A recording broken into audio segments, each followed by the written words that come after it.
Assalamualaikum warahmatullahi wabarakatuh. Anak-anakku semua, mari kita lanjutkan pembahasan kita lanjutkan dengan garis dan sudut.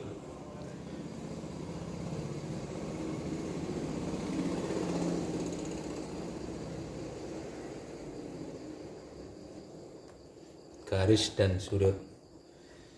Garis adalah deretan titik-titik atau bisa tak terhingga jumlahnya yang saling bersebelahan dan memanjang kedua arah. Titik tersebut kita gambarkan menyatu satu sama lainnya. Kalau kita tulis seperti ini, garis adalah deretan titik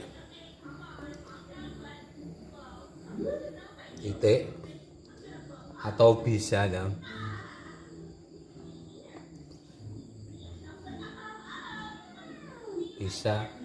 tak terhingga.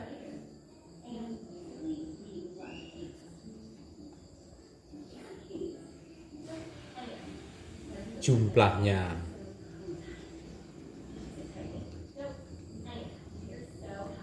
yang saling bersebelahan.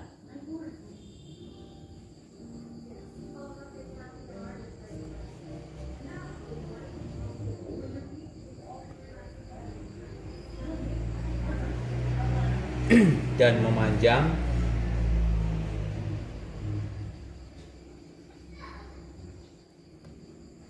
kedua arah. Jadi maksud dari garis tersebut adalah deretan titik-titik atau bisa tak terhingga jumlahnya. Dari deretan titik-titik yang tidak terhingga jumlahnya, yang saling bersebelahan dan memanjang kedua arah. Sehingga kalau kita gambar seperti ini. Nah, ini garis. Hingga titik-titik ini letaknya nih pada garis ini. Sehingga jumlahnya tidak terhingga dan arahnya memanjang ke arah kiri dan ke kanan. Garis itu sendiri kita dapat gambarkan ya, seperti gambar di samping ini. Misalnya kalau ada garis titik A dan titik B, sehingga titik untuk menamakan sebuah garis itu ambil dua titik A dan titik B yang mewakili titik lain. Jadi mewakili titik-titik yang lain. Jadi titik A dan B ini adalah titik yang mewakili titik-titik yang lain. Titik-titik yang lain yang mana? Jadi di sini kan banyak garis, banyak titik-titiknya, sehingga diwakili oleh A dan B. Ya, dan perwakilan itu dinamakan dengan garis AB. Atau biasanya ditulis misalnya A, B, sehingga atasnya itu diberi tanda garis, sehingga panjang garis AB, sehingga menunjukkan garis AB adalah menentukan daripada tulis ini panjang garis AB. Sekarang kita lanjutkan sifat-sifat garis. Sifat-sifat garis sekarang.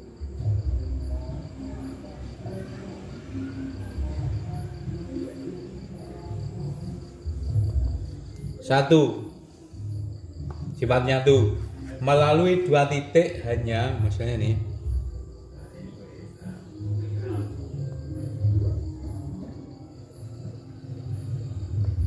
melalui dua titik hanya dapat dibuat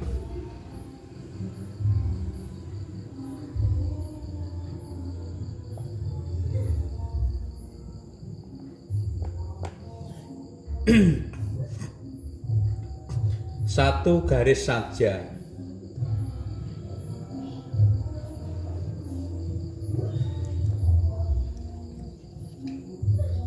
Jadi dua titik itu di titik tadi dihubungkan sehingga hanya dapat dibuat satu garis saja.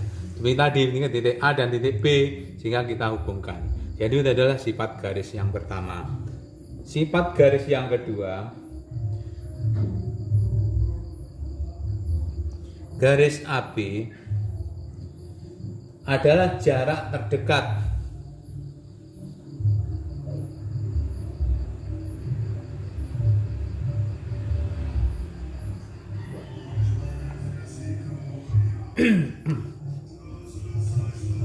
jarak dekat antara titik A dan titik B.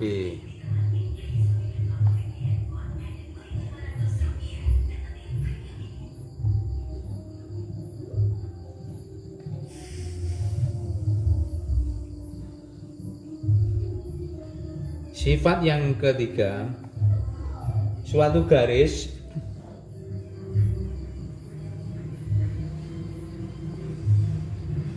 dapat diperpanjang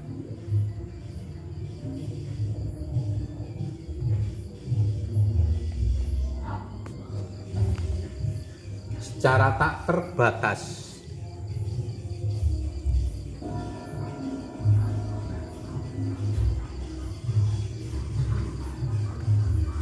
kedua arah.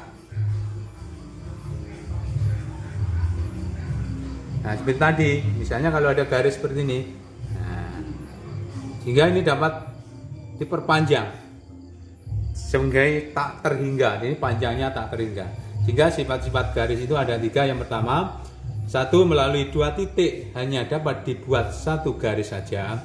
Yang kedua, garis AB adalah jarak terdekat antara titik A dan titik B. Yang ketiga, suatu garis dapat diperpanjang secara tak terbatas kedua arah, sehingga arahnya ini saling berlawan ke sana.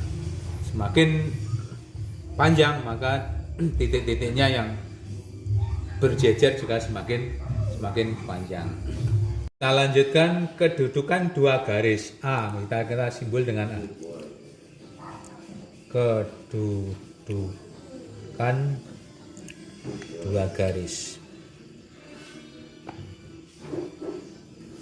2 garis saling sejajar. 1.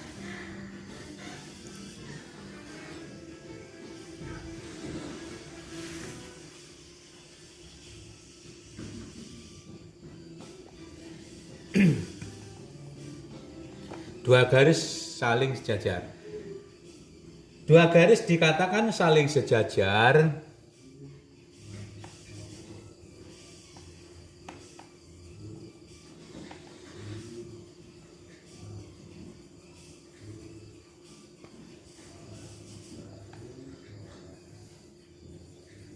apabila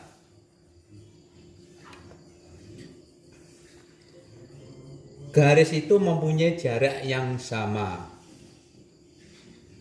Garis itu mempunyai jarak yang sama antara garis yang satu dengan yang lainnya.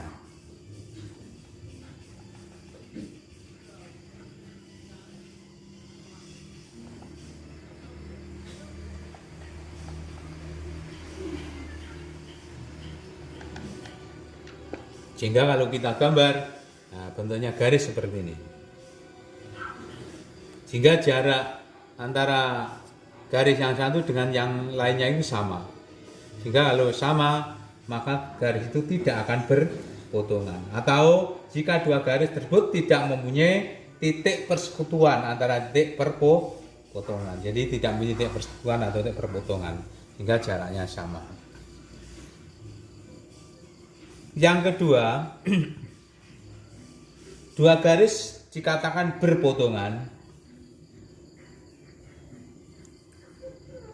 Berpotongan.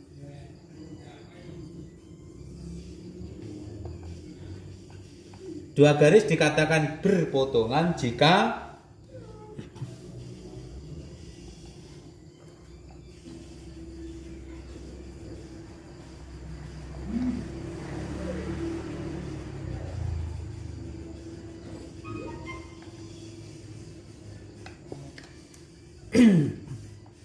kedua garis tersebut memiliki 1 titik persekutuan jika kedua garis tersebut mempunyai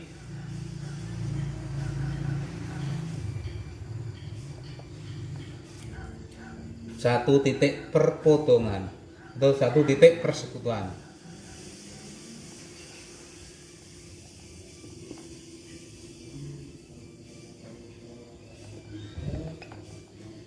Atau titik potong saja ini.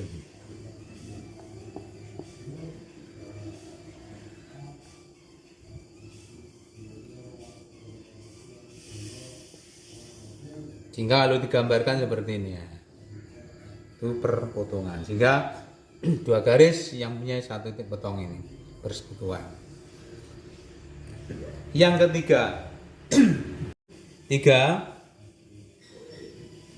dua garis berimpit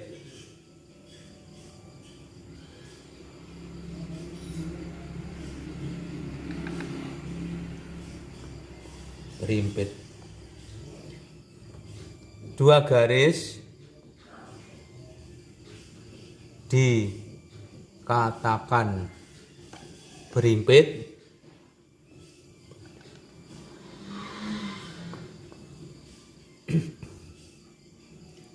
dua garis dikatakan berimpit jika kedua garis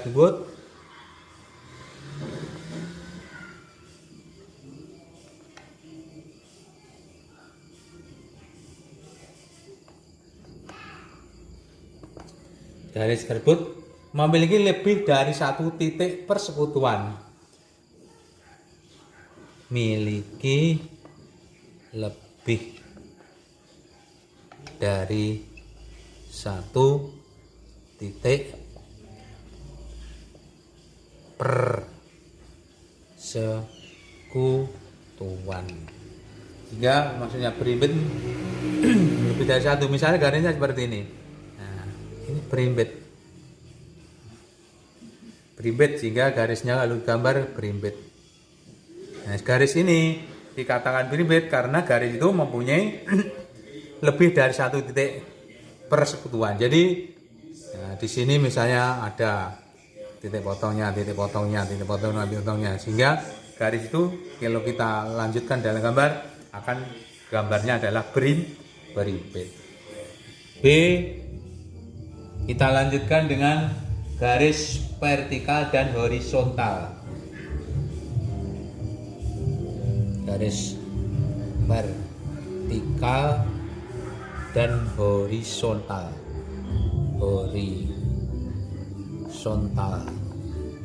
Nah, garis dikatakan vertikal. Garis vertikal itu aja ya. Garis vertikal adalah garis yang sejajar dengan sumbu Y.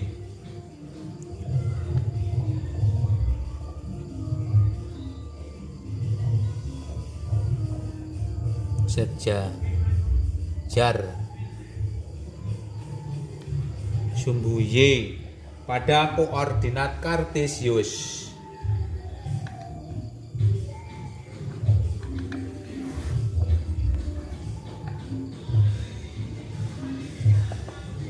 Garis vertikal. Sedangkan garis horizontal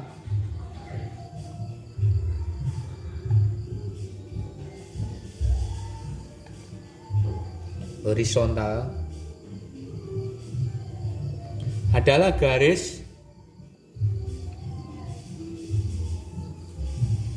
yang sejajar sumbu X pada koordinat ya. Pada koordinat kartesius. Sehingga kalau kita gambarkan seperti ini. Nah, ini garis koordinat kartesius. Ini sumbu Y, ini sumbu X. Sehingga ini tegak lurus.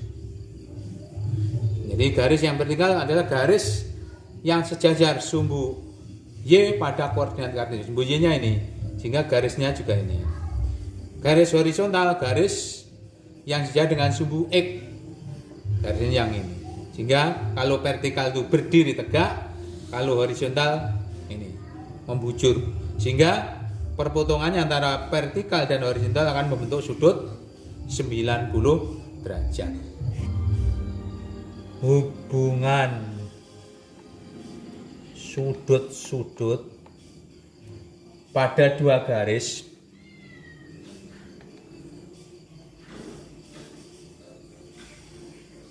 sejajar yang dipotong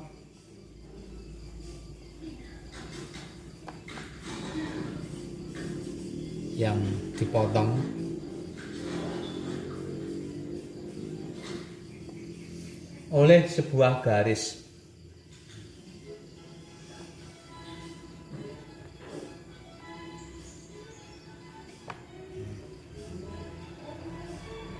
Hubungan sudut-sudut pada dua garis sejajar yang dipotong oleh sebuah garis.